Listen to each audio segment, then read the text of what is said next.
Bryant Park is a historic park in New York City that dates back more than 160 years. It was originally named Reservoir Square but renamed in 1884 as Bryant Park to honor recently deceased romantic poet, editor of the New York Evening Post, and civic reformer William Cullen Bryant. Later in its years, the park began to attract crime and drug dealing, which made people not want to go to the park since it was too dangerous. However, in 1880, the Rockefeller Brothers Foundation created the Bryant Park Corporation that began holding public events and renovating the park so that the public would not be afraid to have lunch or take a stroll in the park. The landscape architects that designed the park were Hanna/Olin,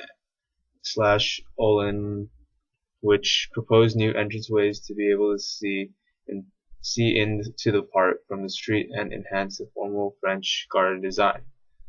The other key factor was the restoration of the park was the construction of kiosks and public restrooms by the architecture firm Hardy Holdsman Pfeiffer and Associates.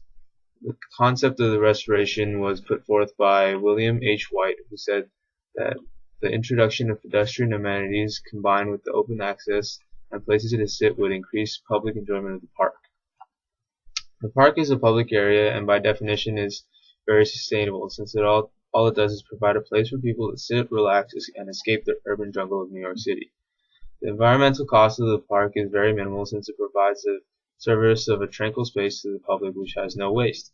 The food kiosks will be the only things that produce waste, but it is inevitable in any place that serves food. Economically, the park is sustainable because the maintenance costs are low because it is a park, but also because people respect the park since they go there every day to have lunch or take a stroll. Bryant Park restoration can be seen as a little miracle since it was turned from a place of crime and drugs into a beautiful place for families and co-workers to have lunch or just enjoy the park. The redesign of the entrances and tree lines that surround the lawn has greatly increased the public opinion of the park to make it an oasis in the New York City hustle and bustle.